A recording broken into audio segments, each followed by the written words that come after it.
Brady and Rodgers. Yeah. So, how do we want to handle this? Should we go through the research first? Should I go through? I got some. Yeah, go through the research or whatever you want to do. You know, you talk about Rodgers. He's near and dear to your heart. Yeah. We'll let you start on Rodgers, and then we'll go in on Brady. I'm very neutral here, by the way, but I'm gonna completely jump in New England bandwagon for about 20 minutes here, and go. Interesting. But go ahead. All right, so Aaron-Rodgers, that bad man, as Stephen A. says. But so Rodgers, Brady, winning wise, Brady's the clear shot. Yeah. When you look at the actual numbers, Rodgers, and just eyeball test, Rodgers is the more talented quarterback, in my opinion. Yeah. But 8-time Pro Bowl, 2-time All-Pro for Rodgers, 2-time MVP. He's won 1 Super Bowl, so that's like the big knock against him. He's only gotten 1, even though he's been considerably the best quarterback for 7-8 years now, or in his stretch. But he's a winner. So since he started as the QB in 2008 for the Packers, he's 113, 60, and 1 is his record, not including playoffs. One knock against him is he's been injured, especially more recently. Yeah. There's a couple seasons where he's played less than 10 games or started less than 10 games, which Brady is pretty. He's pretty good. Pretty dependable. He had that 1 year, but Rodgers, he averages 30 touchdowns, 6 picks, 3,800 yards a season, 65 completion percentage. His touchdown to interception ratio of 6-1. That's fantastic. Yeah. So that's one of the big things with Rodgers. Is he doesn't turn the ball over. Now, watching the Packers so much, that's also, I think, one of its negatives is there's sometimes when he's just not aggressive. Like, he has the most arm talent in the league, I think, by far, and a lot of times he'll just chuck the ball out of bounds when, obviously it looks different when you're playing quarterback and people are charging at you, but from the fans' point of view, it looks like he may have a shot. Yeah. And he just kind of gives up on it too quick, in my opinion. Right. So, Rodgers just statistically is, very impressive. Yeah. So, now, one thing I want to touch a little bit of a sore spot for some people that are fans of Rodgers, but a big knock on him, especially in the media, I guess, is just his personality and how people react to some of the things he does on the field, off the field. There's some notable Packers that have come out and said that they weren't necessarily a fan of things that he does. Now, no one says that he's not a good quarterback. I think everyone is very well aware that he is one of the more talented QBs to play the game. Yeah. But I think we talk about the quarterback being one of the more important positions in sports, and I'll get into Brady soon. But Rodgers does have this knock on him where receiver, he'll get mad at receivers. He comes off as about himself. Kind of talk to that a little bit, because I'm sure that you have mixed feelings. That's very fair. And obviously he's had some rub-ins with coaches more recently. But to me, just from a fan's perspective, I think he's it's either hit or miss with Rodgers. He's either all in on you as a receiver, as a teammate, or he's not. And I think same goes for some other people. There's some people that strongly criticize the guy that have played with him, and some people just adore him with compliments and praises, even folks that are retired. So I think it's very either they love the guy or they really hate the guy. And that goes, that will go for anybody's regular job, right? Some people some people in the office will like the boss, some people won't. So it's not unnormal for that. But I think it's fair criticism, because you don't see that with a lot of other quarterbacks around the leagues where former players or former teammates have really been so adamantly against the guy, or against that quarterback, or against a teammate. You really hardly see people coming out and that's what makes it kind of strange to me. So it's fair. As a Packers fan, sometimes you can tell he doesn't especially when McCarthy was there. There was definitely times when you could tell he would hear the play in his helmet and basically just look over and then just shake his head and probably run something completely different. Right. I'm sure that gets very annoying as a coach, where he's kind of that Lone Ranger mentality. But I know that we're all a little bit fans here of Colin Cowherd, but he said something interesting about Rodgers the other day that I was intrigued by on his show. So he was talking about basically Green Bay in general, and just Green Bay is one of the original football teams in the NFL, I mean, they're never going to leave Green Bay. It's going to stay in Green Bay. And what's interesting about Green Bay is that it's not a big city, small community, but everybody loves their Packers. Oh, yeah. And, even a lot of the beat writers coming up in the game in Green Bay are from Green Bay. They grew up watching Green Bay. So there's this pride in Green Bay that's a little bit unique compared to all other cities. And he said, basically on his show, that it might be a different situation for Aaron Rodgers, media-wise, if it wasn't what Green Bay was. Like, say it was like New York City, and the media was very harsh on their quarterback. Like, I mean, you could go after Eli Manning, anybody who played for the Jets. I mean, countless quarterbacks, constant criticism. I mean, if something comes out about Aaron Rodgers being disrespectful to a teammate, or something like a retiree coming out and saying something, I think it plays out a lot differently than does in Green Bay. And I was like, that makes sense. That makes a little bit of sense because, I mean, you talk about Brett Favre at the end of his career. He wasn't great at the end of his career, right? I mean, Brett Favre. So, and it's the Green Bay's quarterback. Now, I'm definitely trying to be devil's advocate here, but I think that you guys understand what I'm getting at. Yeah. I mean, that's fair. I mean, I think in general, like, those Midwest states are just nicer than East Coast, New York City. But no, I mean, that's a fair point. I mean, everybody's all about their Packers out there. Like, I went to a game one time. Yeah. Pretty much the whole town shut down, and people were just walking to the stadium. That's wild. Which was awesome. It was a great atmosphere. But you're right. I mean, I would be surprised if a lot of beat writers were, I guess, not trying to put him down so much because they know. I mean, they know he's great. Like, who's going to replace him? Right. But B, it's like that's what draws people to Green Bay. It's like a family atmosphere. Does he finish his career in Green Bay? No. No? Okay, we won't get into that right now. But let's talk about Tom Brady a little bit, the rival in this argument. I'm going to go through some fun facts. I'm just going to skip through these.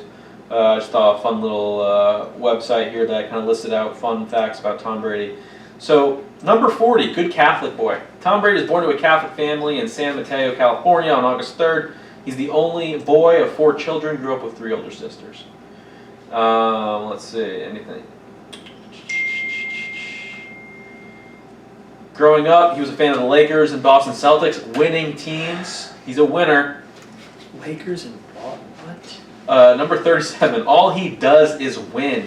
Now 40, Brady holds the record for most playoff victories by a quarterback with 25 wins and has appeared in the most playoff games of any NFL player in any position.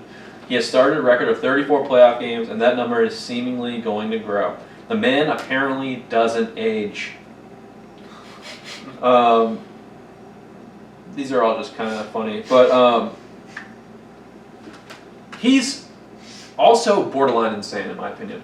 The guy is wild, like when it comes to like his preparation for football games. Does it work? Yes, I see it works. But like I've heard stories about him going to bed like on the off season, going to bed at 8 a.m. Not 8 a.m. Going to bed at 8 p.m. and like really sticking to a really hardcore schedule and like not really like enjoying life. You know, you become a quarterback in the NFL, you make some money to help to have live a really good life. You have a beautiful wife, by the way, and he's just going to bed at 8 p.m. Like football is the only thing that matters in this life, and it's crazy. I mean, obviously, like I just said, it works out for him. But kind of like Jordan, right, from the documentary, very similar. Yeah, but Jordan was also smoking cigars and betting. I think Jordan had a lot of fun off but yeah. Anyways, we're not here to talk about his personality. We're talking about who's the best number 12, right? So let's go into Mr. Billy Allen's stats here. So the stats are for 181 games because that's how many games that Aaron Rodgers has played. 181 games. To put them on have a constant variable. In that time, completion percentage, Rodgers has Brady beat.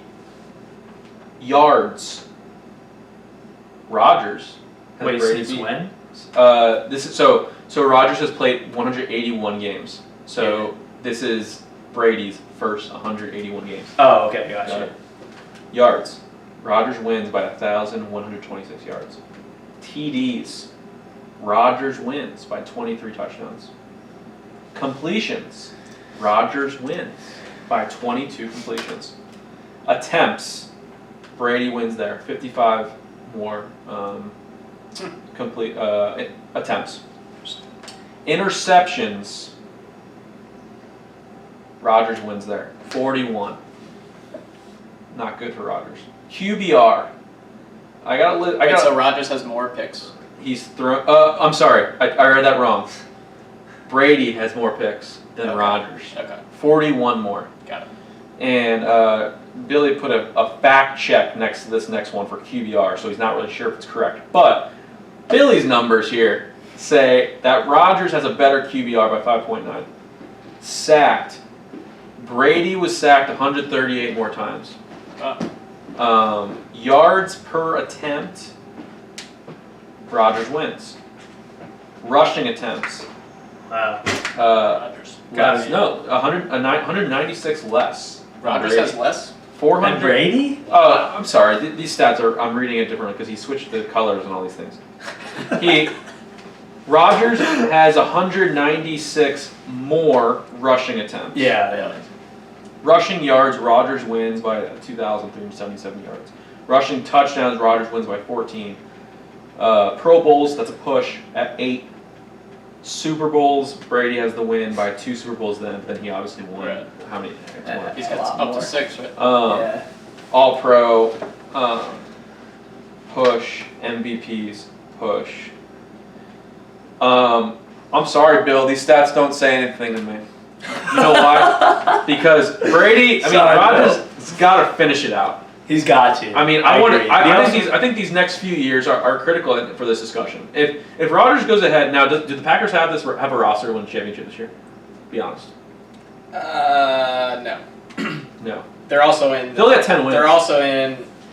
I mean, you'll see they're the second best team in the NFC last year, and they lost by like 30 points in the championship. Right. So, I just don't think they're close. I'd love to see how his career shakes up. I get it, what he's trying to say here in these stats, like through his first 100 winning games, by the stats, it looks like Rodgers is better. I never really stated what I value. I do value, especially with quarterback, I do value Super Bowls so much more than any other position or sport. And so I think Brady has it here. We can argue to death tonight. Not that we've been really battling this too much, but I just think that Brady is just a class act. I think like he goes about his business correctly. I think like the way he left New England, I think was like very more professional than it should have been, than it could have been. Yeah. Just by like hearing on what was happening behind the scenes, like him and Belichick not really agreeing. He was very professional about that. I think that he had a chance to win in Tampa Bay, and I don't know. You watch a Patriots game, and he's just so calm and collected. He's emotional. He's emotional. He's definitely emotional. He's so competitive. He's competitive. You talk about like the 2-minute game, like at the end of the game, and Brady has the ball in his hands. I mean, you're pretty confident that Brady's going to do something good. I lived in Massachusetts for a year, and I had to do some coverage on the Patriots. And the couple games that I covered / watched, it opened my eyes even more because I had to really pay attention to him. But he is an incredible athlete, despite his lack of athleticism, which is crazy. I mean, and his story is great too. You got to think about his story. What was he? Last round of the draft or something? Like people still to this day. 199, right? Yeah, circle his. They replay his 40-yard dash. It's awful. The guy looked like he was just getting off the couch, but. He's one of the best quarterbacks of all time. So crazy. Do you have any closing statements on Rodgers Brady? We haven't really made a decision. I guess Matt should probably make this decision because he's, like I said, the most decisive person on the podcast crew. The only thing is, I think throughout his career, Brady has had the better defense. Yep. So the 1 year Rodgers had probably, I don't know what they were actually ranked, but like a top 5 defense. They won the Super Bowl. Like they had Charles Woodson, Clay Matthews. They had a lot of stacked players on defense, and they won, so they converted. And the better coaching, I think, overall. Like obviously Bill Belichick is regarded as probably the second best football coach of all time. Uh-huh. So Brady's got that going. I kind of agree, though, from a quarterback standpoint, you got to win. Like, the Super Bowls count. Yeah, you have to win. So I don't know. Maybe if Rodgers gets, like, say he gets one more, does that? I think it changes it a little bit. Does that change the race? I think multiple, like 2 and 3 compared to 6 is a different conversation. Like that's when the coach thing comes into play. Yeah. Like because that's a dynasty, and when you're talking about dynasties, it's not just the quarterback. It can't be just the quarterback. He's like, Rodgers winning 2 and 3 Super Bowls with what he has around him is definitely pushing him up. Right. Over that ledge. So yes, I would think so. I think it changes the conversation completely.